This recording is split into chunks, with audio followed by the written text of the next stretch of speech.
Eric Greitens, Missouri governor and rising Republican star, resigns amid scandal. Eric Greitens was a decorated Navy SEAL who served in Afghanistan and Iraq, the founder of a veterans charity in Missouri and a Rhodes Scholar.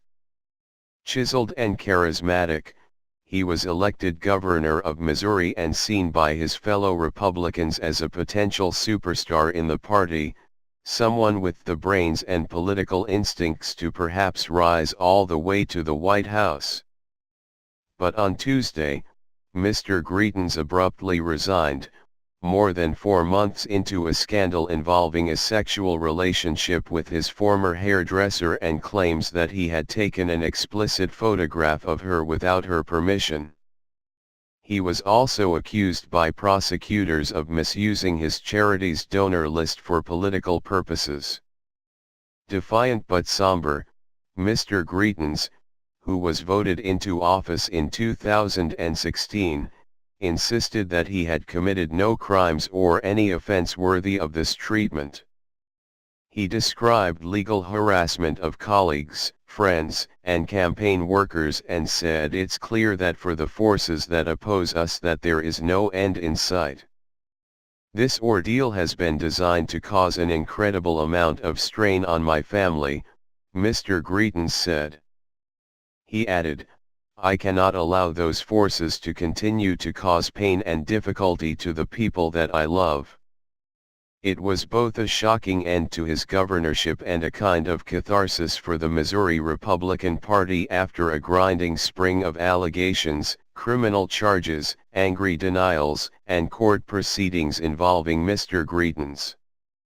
The scandal had spread far beyond the governor, threatening to sink the chances of another prominent Missouri Republican, Josh Hawley, the Attorney General, who is expected to face a tight Senate race against Senator Claire McCaskill, a Democrat. On Tuesday, Mr. Hawley applauded Mr. Greitens for doing the right thing today. For months, the governor had defiantly refused to resign, even as a Republican-dominated legislative committee investigated him, read aloud for the record a lurid and lengthy account of his behavior and warned that impeachment was possible. For Republicans, the prospect of an end to all of it brought a measure of relief. There's not going to be this constant battle going on, this dragging people through the mud, said State Representative Kathy Conway, a Republican who for months had suggested that Mr. Greitens resign. But I think that there's still so much healing to do.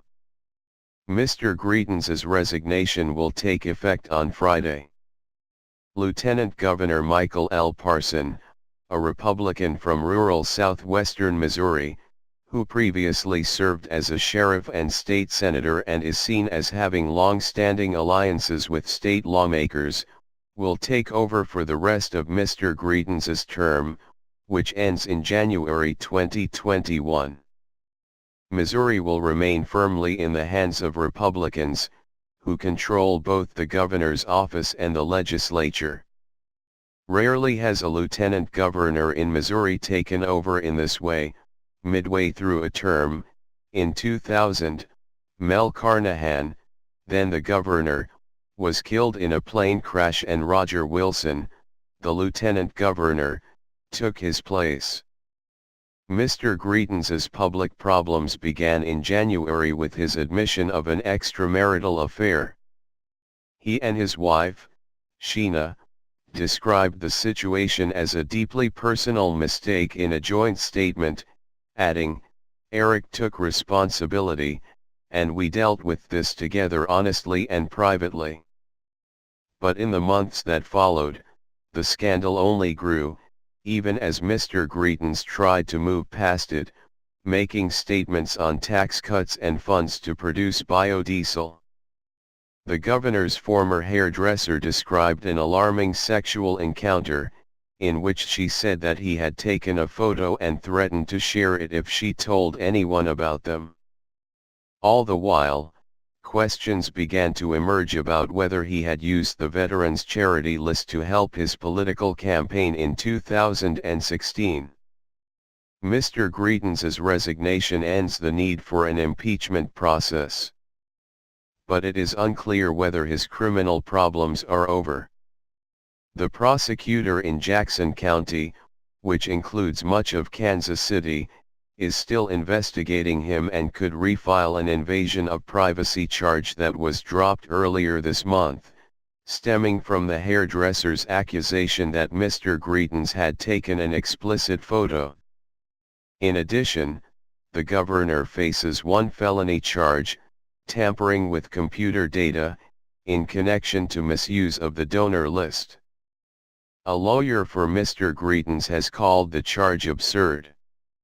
Shortly after he announced his resignation, Kimberly Gardner, the St. Louis prosecutor, said in a statement that she had reached a fair and just resolution of the computer tampering charge, and that details would be announced Wednesday. Mr. Greitens offered few details about his decision to resign, and Missouri politicians speculated about reasons he might have quit now after months of fighting back.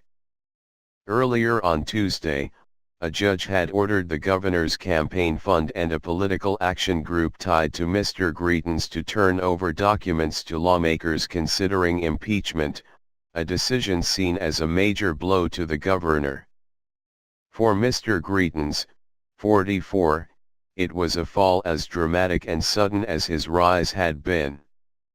He burst onto the political scene only a few years ago, shedding his former identity as a Democrat in a widely shared essay on FoxNews.com in July 2015, in which he called liberals world-class hypocrites. They talk a great game about helping the most vulnerable, with ideas that feel good and fashionable, he wrote. The problem is their ideas don't work, and often hurt the exact people they claim to help. Married and a father of two, Mr. Greitens swept into the governor's office in 2017, which was previously held by a two-term Democrat, Jay Nixon. But he made few friends even among his fellow Republicans in Jefferson City, the capital, frequently clashing with lawmakers and members of the local press corps. Then, in January, just hours after the governor's State of the State address, KMOV, a St. Louis television station, aired a recording of Mr. Greitens' former hairdresser, speaking about Mr. Greitens with her husband at the time. The woman, who apparently did not know she was being recorded, told her then husband that Mr. Greitens had threatened to release a compromising photograph of her if she told anyone about their relationship. After the affair became public, Mr. Greitens asked Missourians for forgiveness and said he had worked through the issue with his wife. But he has insisted that he committed no crime. An explosive report from the House Legislative Committee, released in April, told a different story. According to the account the woman gave legislators, she went to Mr. Greitens' home on his invitation one morning, where he suggested that they work out together, then he blindfolded her, taped her hands to pull-up rings and began kissing her. He then tore off her shirt, pulled down her pants and took a picture of her with his cell phone, she said. Shortly after, he coerced her into performing oral sex, she said in the report. They had subsequent sexual encounters over a period of months in 2015, she said. Lawmakers from both parties said they were surprised to see Mr. Greitens quit after fighting for months to stay in office. I thought he would fight it all the way to the end, said Ms. Conway, the Republican. I was fully prepared to have to go in and vote yes or no on impeachment. State Representative Clem Smith, a Democrat from the St. Louis suburb of Velda Village Hills, said he had also thought Mr. Greitens was going to stay in office and try to keep his job. I don't think it was the most genius thing to do, Mr. Smith said of the governor's decision to hang on for so long. But they say he's an ambitious person, an outsider who came in taking pages from President Trump's playbook. Even with the governor's departure, the scandal could still help Democrats in November, Mr. Smith said. Uncertain for now, he said, is how much.